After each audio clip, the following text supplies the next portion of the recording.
The Rangers offense got a Silver Slugger this year. But no, it's not the guy you think it is.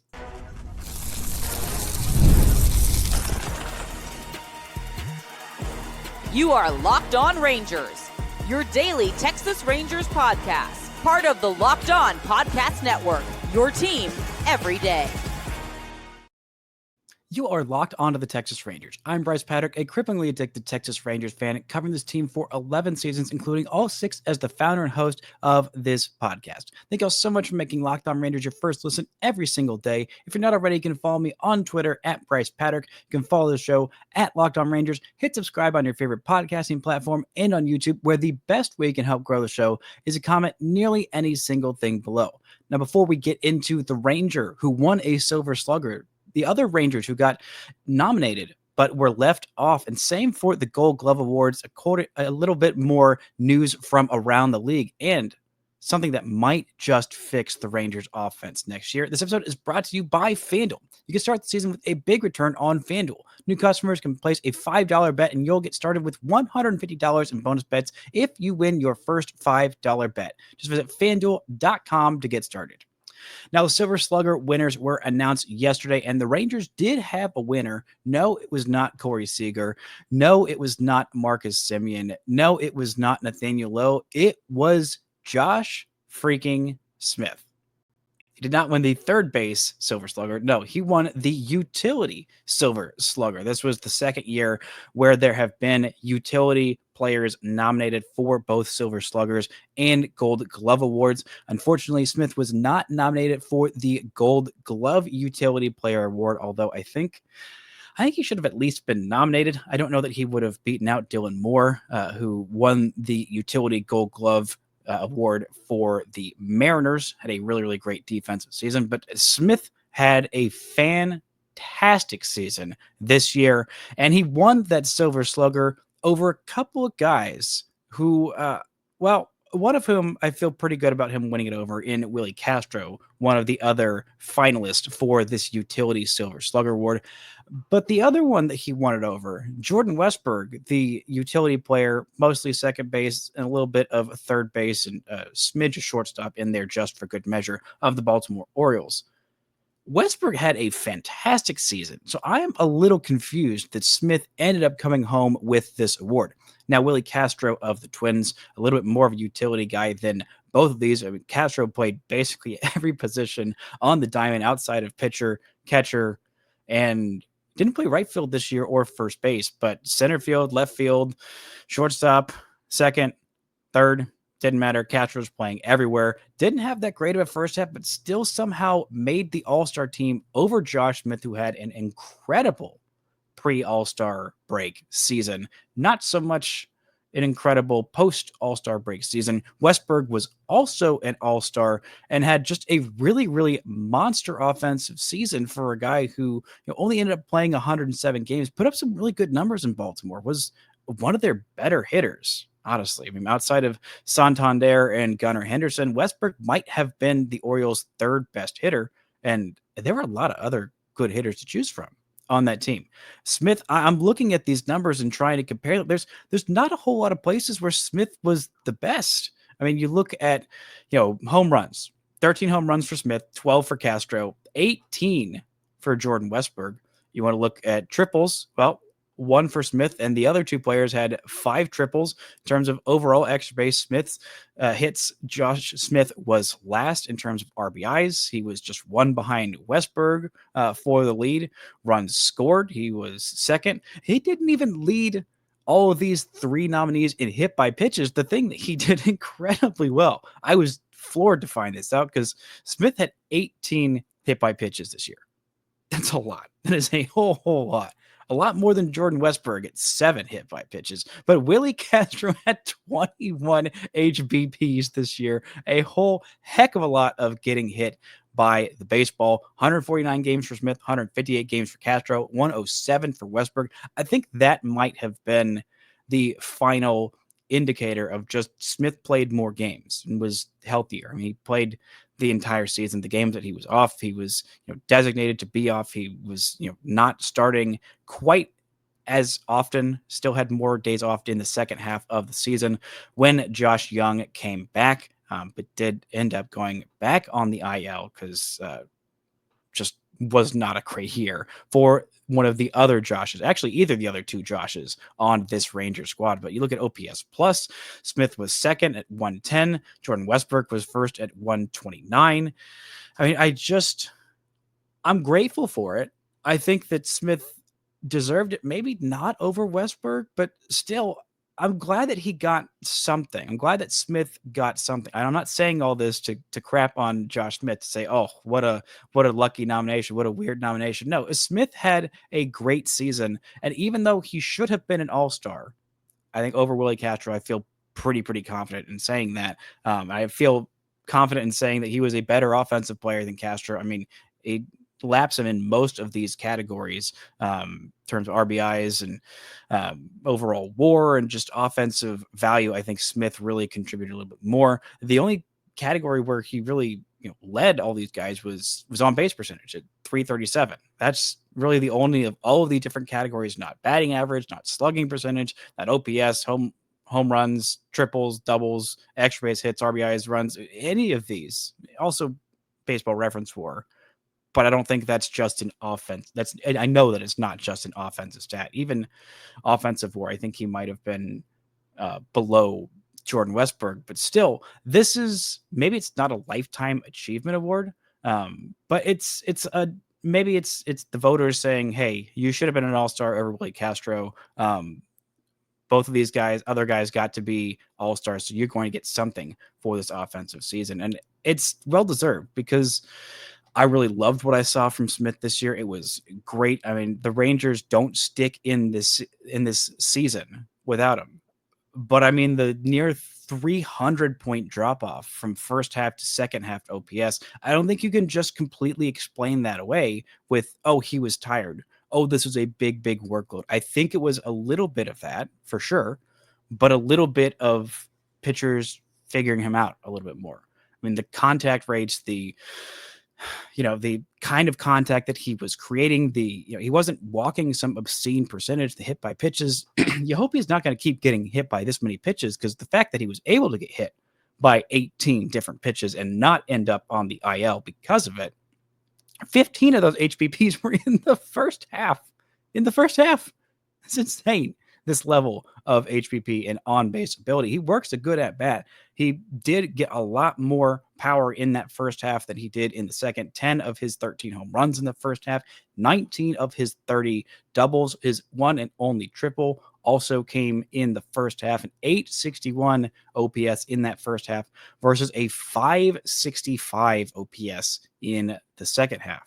It was just a rough time for him down the stretch, but this was a great year, and I'm glad that he got some hardware to be recognized for this season. He walked away with something. There's a chance that this is the best offensive season that Josh Smith ever puts up. There's a chance, maybe even a likelihood. I don't know. But the fact that he did get snubbed for that All-Star team made me so incredibly furious. Same with, Ezekiel Duran getting snubbed last year. Same with a little bit Leody Taveras. I think both of those guys were on the fringes and could have been all-stars in 2023, but giving the Rangers 8-9 all-stars, that maybe would have been overkill.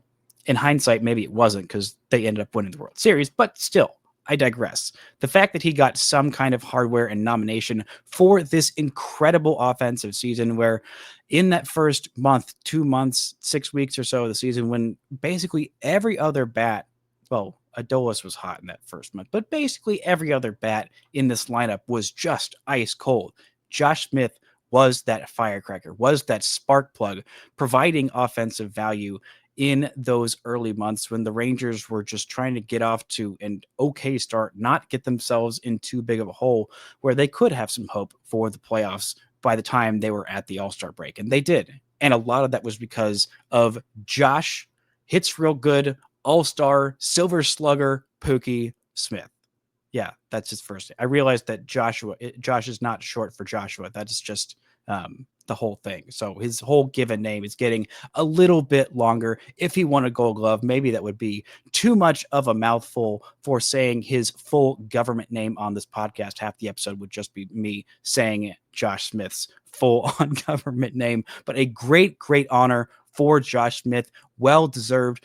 In an offensive season that was just not very good, what are the Rangers going to do to fix it? They made some changes on their coaching staff. We're going to talk about what those are and why they will make a big, or should make a big difference next year, right after this. This show is brought to you by SelectQuote. The World Series, the Super Bowl, the Olympics, the world's top athletes get to play in these top-level sporting events, and thanks to one thing, teamwork. And teamwork can also protect your financial legacy and your family's future. SelectQuote's licensed insurance agents are the perfect teammates when shopping for customized, affordable life insurance. They can find the right policy and keep your financial legacy safely in your family's end zone. SelectQuote is one of America's leading insurance brokers with nearly 40 years of experience, helping over 2 million customers find over $700 billion in coverage since 1985. If you are in good health, they will work with carriers that can give you same-day coverage for up to $5 million, no medical exam required. Head to SelectQuote.com and a licensed insurance agent will call you right away with the right policy for your life and your budget. SelectQuote. They shop, you save. Get the right life insurance for you for less at SelectQuote.com/lockedon. Go to SelectQuote.com/lockedon today to get started. That's SelectQuote.com/lockedon. Now, the Rangers did have a few other nominees for those Silver Sluggers and Gold Gloves that did not end up winning out. Marcus Semien was again edged out by Andres Gimenez for the second base Gold Glove award. A real shame because Marcus Semien is one of the best defenders in Major League Baseball. It has been for the last 2-3 years at second base, 4 years, really. I mean, he won his first Gold Glove at second base, his first year at the position back in Toronto. Didn't win a Gold Glove that first year in Texas. Didn't win a Gold Glove last year because, again, Andres Gimenez was on his game. Didn't win it this year when he was just absolutely incredible. The Rangers also had Nathaniel Lowe nominated for a Gold Glove. He won his first Gold Glove a few years back after he won his Silver Slugger award. He wants to do both of those in the same year, but that was not this year. Maybe 2025 is the year Nathaniel Lowe achieves his goals, getting a Silver Slugger and a Gold Glove in the same year, maybe even makes his first All-Star team. They also had another few hitters that were nominated for the Silver Slugger that did not end up winning. Marcus Semien was a nominee for the second base Silver Slugger award. Even in a down year, Marcus Semien still led All-American League second baseman in several offensive categories, including home runs, including extra base hits, including runs scored as well. Ended up losing out on that award to that short guy down there in Houston. Not that I think that Marcus Semien should have won it over a guy who had an objectively much better offensive season, but just nice to remember that, even though Marcus Semien did have a down year, still ended up as a Silver Slugger finalist as well as a Gold Glove finalist. And in a year where Andres Gimenez plays a different position, Marcus Semien is running away with that Gold Glove at second base. And the Rangers had one more nominee, Corey Seager, a solid, fine for Corey Seager offensive season, but in this year of the shortstop, he was very comfortably the third best offensive shortstop in the American League. Gunnar Henderson had a 9-WAR season with 37 home runs this year, with Baltimore breaking Corey Seager's record of 33 home runs, the most for a left-handed hitting shortstop in Major League Baseball history. He has done that twice now. Is it 3 times? I think it might be 3 times. Maybe my math is a little bit off. But even Gunnar Henderson, with his 37 homer season and an 893 OPS as a shortstop, still not quite enough for the Colleyville kid, Bobby Witt Jr., an incredible season offensively, defensively. He already won the Gold Glove Award for shortstop, and Bobby Witt Jr. also walks home with the Silver Slugger Award, led Major League Baseball with 211 hits this year, only missed one game, hit 332. That is a batting title for all of Major League Baseball, not just the American League. A 977 OPS, 45 doubles, 11 triples, 32 home runs. The guy was just absolutely outstanding at everything. Shout out to the hometown kid, Bobby Witt Jr., for a phenomenal season where, unfortunately, had Aaron Judge doing incredible things. If not for Aaron Judge having one of the best offensive seasons we have ever seen, then Bobby Witt Jr. would surely be walking home with his first MVP. Alas, that will not happen this year. Shouts to Corey Seager for making the finalists of those awards, all of those finalists for Texas. But just overall, no one really deserved them outside of Josh Smith, because this offense had such a down season. The Rangers said, okay, we got to make some changes. Now, Donnie Ecker is the offensive coordinator / bench coach, was the offensive coordinator / bench coach the last couple of years. Now he is just going to be the offensive coordinator. Tim Hires was the Rangers hitting coach for the last few seasons. He could not pass up an opportunity to go ahead and live at home full year round. He lives in Atlanta, so to be closer to his family, he took a job as the Braves hitting coach. The Braves also had a down offensive season this year after a record-setting 2023.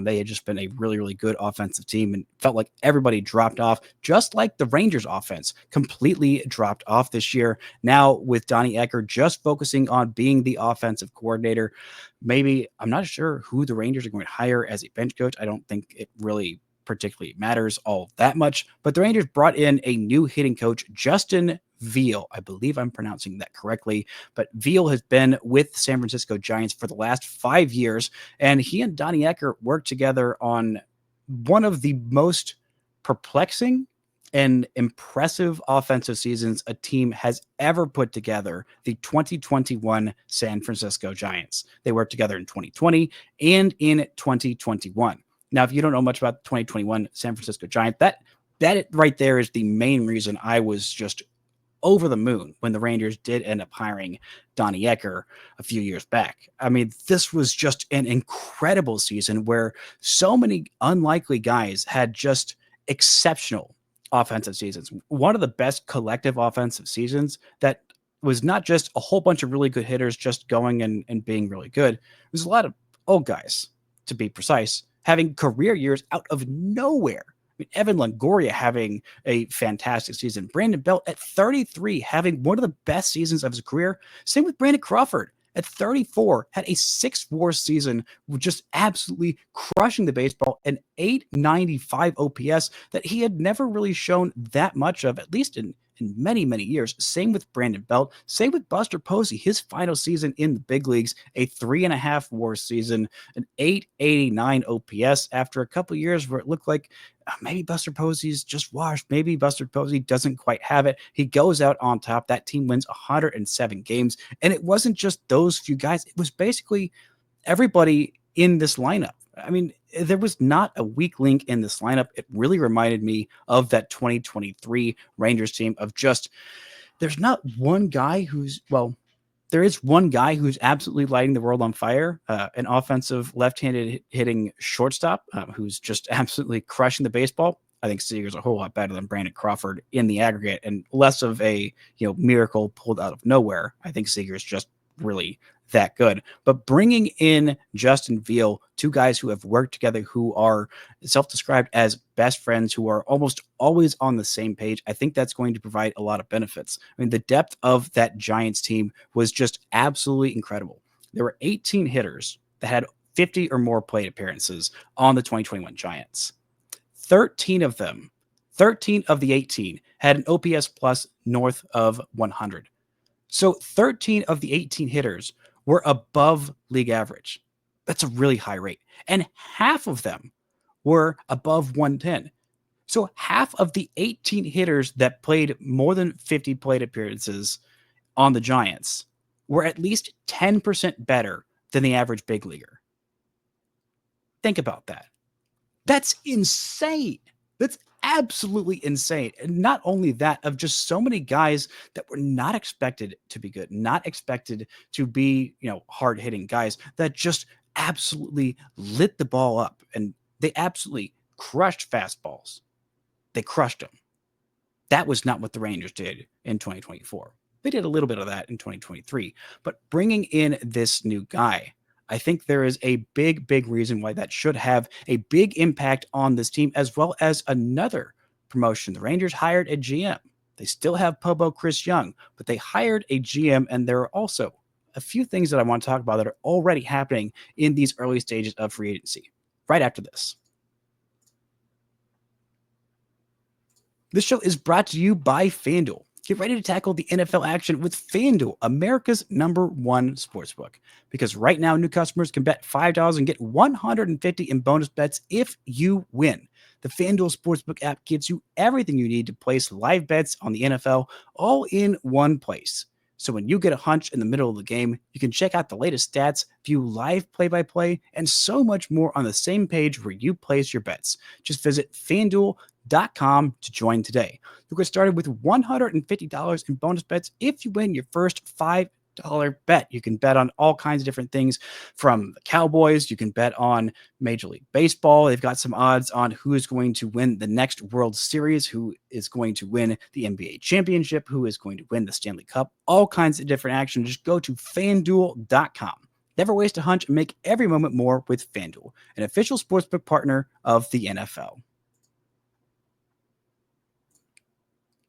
Now, the Rangers also hired a GM. Technically, they promoted an assistant GM to the actual GM. Just a chain reaction of moving everybody one step up the ladder. Chris Young is still the Pobo, the president of baseball operations, but the assistant GM who had been there since 2010, Ross Fenstermaker, he had not been assistant GM since 2010. He had just been in the organization since then. Ross Fenstermaker has been promoted from VP/assistant GM to just the general manager. He hasn't even updated his LinkedIn. This happened, about a week ago? A couple weeks ago? There have been a few things that I wanted to get to before I talked about this, but he credits his time with CY. He also talks about his influence of guys like JD, guys like AJ Preller, guys like Thad Levine. I mean, Fenstermaker has been around for quite some time, and he also talked about how, even though it was great to win it all in 2023, he wants this to be a winning organization year in, year out. He is not satisfied with what happened in 2024. And even though he has been a part of this organization, stepping up into a bigger role, I think, is a great honor for him, a great thing for this team. Having some guys who have been there for the long haul, who know what mistakes his team has made in the past and know how to learn from them. Congratulations to Ross Fenstermaker. But I want to go back to the hiring of Justin Field. See, even though it's great to have a bunch of very, very smart hitting coaches like a Donnie Ecker, like a Tim Hires, those two guys have been hitting coaches at different places. And so they weren't always necessarily agreeing about the right way to go about things. Not that they were always, disagreeing in each other's faces and, whatever, things like that. But just having two guys who have worked together before, who think very, very similarly. One of the things, and Evan Grant, he wrote a big article about this, talked about, is that they're almost always on the same page. And so having two guys who have very, very similar philosophies, who know how to work together, who have the experience working together, who have a track record of when they work together, special things can happen. I think that is a hugely great thing for Texas, because the Rangers aren't going to go out there and sign Juan Soto. I would like them to, but I feel like there is a maybe 0.5% possibility that ends up happening. Not impossible, but probably not. And even if the Rangers did sign Juan Soto and sign several other bats, it's not a guarantee that this offense would be the best one in baseball, or even back to 2023 levels. The internal improvements that this offense needs to make, of not only just keeping the guys healthy, but having them perform when they're there, of Josh Young, of Evan Carter, having Adolis Garcia have a bounce back season, Jonah Heim. I mean, literally go down the list, and everybody outside of, pretty much everybody could stand to improve quite a bit to get this team back to where they need to be, which is on top of the AL West, on top of the world, winning World Series, plural. And I think that hiring this hitting coach, hiring a guy who has a track record with Donnie Ecker, having Ecker focus just on the offense, I think is going to hopefully provide those kind of moves, that kind of an impact that would be much, much bigger than even signing a Juan Soto, even bringing in the offense of a guy like Ohtani, or even bringing in, no matter what one guy they would bring in. There is a lot of talent on this roster and a lot of talent that deeply underperformed offensively in 2024. Now, it's not some news. It's not, just me saying mean things. I guarantee you everybody in that locker room will be the first one to say, yeah, I kind of sucked last year. I would like to not do that next year. I'd like to go back to hitting the baseball real good. And I think that this kind of, a hiring, this kind of a move, it's not something that's going to be, flashy. There's not going to be books or whatever written about it. But I think it really could make a massive, massive impact on this team in a way that the other kinds of free agent moves that are flashier might not make as big of a deal as hiring Justin Veal as the hitting coach. Now, the GM meetings have come and gone. The winter meetings are still about a little bit less than a month away, December 8th through 11th, which feels like they're a little bit late this year. But still, we are already getting happenings on the free agent market, a lot of them around the Angels, curiously. I mean, the market is already moving a little bit still. Juan Soto has not signed. Soto is just starting to take some meetings. We still don't really know exactly where Roki Sasaki is going. He still has not officially been posted. So it's still a long ways away. But some of these early moves, I think, are very, very interesting, especially how they pertain to the Rangers. A couple of catchers are already off the board. The Rangers are going to need to sign a backup catcher. One of the guys who I would have loved the Rangers to sign, but not at that price, Austin Hedges, going back to Cleveland on another $4 million deal. I mean, these backup catchers are so expensive. And as much as I love the Hedgie vibes and the writing a number on Hedgie's booty that happened all the way through the Rangers World Series, I think that those vibes can be replaced in the aggregate for a little bit cheaper than $4 million. Hedges is an incredible defensive catcher, still hits with a freaking pool noodle, as we saw in his time with Texas, has been hitting with the pool noodle for several years. But good for Austin Hedges for getting paid. Good for Cleveland for keeping those vibes up. The Angels, however, have been one of the most active teams already early on in free agency. They signed former Cubs pitcher, former Rangers prospect Kyle Hendricks to a 1 year, $2.5 million deal out there chucking mud. 85 miles an hour, still getting some outs, still getting absolutely lit up, but can eat some innings for them? Sure. Don't really get that one for them, but the smart deal that the Angels made, not a combination of words I say very frequently, but signing Travis d'Arnaud to a 2 year, $12 million deal, I like that deal for the Angels. I know they have Logan O'Hoppe, who is a very, very good young catcher, honestly, one of the best young catchers in the game. But what d'Arnaud was doing with Sean Murphy in Atlanta the last couple of years, having a 1A, 1B situation with your catchers to give each of them more time off, that both of them are very, very good offensively and defensively, I think that's a good deal. Catchers are just expensive, so $6 million a pop for a 1B catcher to kind of help mentor their young catcher. I think that's a great thing for them. I think that's a deal that the Rangers could have made. I didn't expect d'Arnaud to be available on the market. So when I talked about backup catchers the Rangers could sign, I didn't talk about d'Arnaud because I didn't really see Atlanta letting him go. They had a team option for, I believe, around $6 or $8 million for 1 year, and they decided not to exercise it. He is a little bit older, turning 36, either already just did or is about to turn 36. But signing a 1B type of catcher is something that I think the Rangers might need, unless that Jonah Heim is going to get back to all-star Jonah Heim and be less like very, very bad hitter Jonah Heim of 2024. The Rangers might need a guy to step up and take quite a few at-bats at catcher. And even if they don't, I think just having somebody who is a competent backup catcher, something that the Rangers haven't really had, they thought they might get this year with the backup catcher they signed at the beginning of the year, guy who they traded for, and Carson Kelly. Kelly wasn't great, and Andrew Kisner was horrendous offensively. And so the Rangers thought they would get a guy that was a competent backup to get Jonah Heim off of his feet more often, because the World Series run took such a heavy toll on Jonah Heim. Still played 131 games this year, caught a lot of those. Actually, the vast majority of those were catching. I believe over 110 games were at catcher. Maybe 20 of those were at DH. But anyway, there's a couple of smart moves that are off the board. The Angels also made a trade for Jorge Soler, and for some reason, they're going to put Jorge Soler in the outfield, even though he is very much just a DH. Don't get the defensive fit, but Jorge Soler is a guy with a lot of offensive upside. The Angels, God bless them, they're trying things. They are trying to be competitive and to be scrappy. And even though Zach Neto, who is their star young shortstop who had a really good season, is going to miss probably the first little bit of the season with shoulder surgery that he just underwent, props to the Angels for making some low-key smart moves. One last piece of news to hit on before I get done with this episode. Shin-Soo Choo, former Ranger great, has retired, spent 16 seasons in the big leagues, went back to play in Korea in the KBO, his home nation, for the last couple of seasons. He is officially hanging it up. His last season was in Texas in 2020, made an all-star team with Texas in 2018, and unfairly, I think, gets prejudiced and hated on because he didn't hit 30 bombs a year. But solid player, I think, gets a little bit too much hate, and did exactly what the Rangers really wanted him to do. He had a 363 on base in his 7 seasons in Texas. He also hit 114 home runs.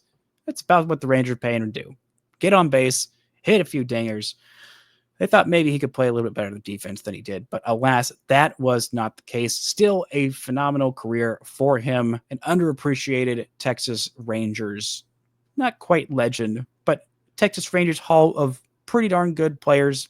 He should belong right there amongst the likes of some other pretty darn good players. Shout out to a career well played for Shin-Soo Choo. That's going to do it for today's show. Thank y'all so much for listening and subscribing. And until next time, don't forget to enjoy Texas Rangers baseball.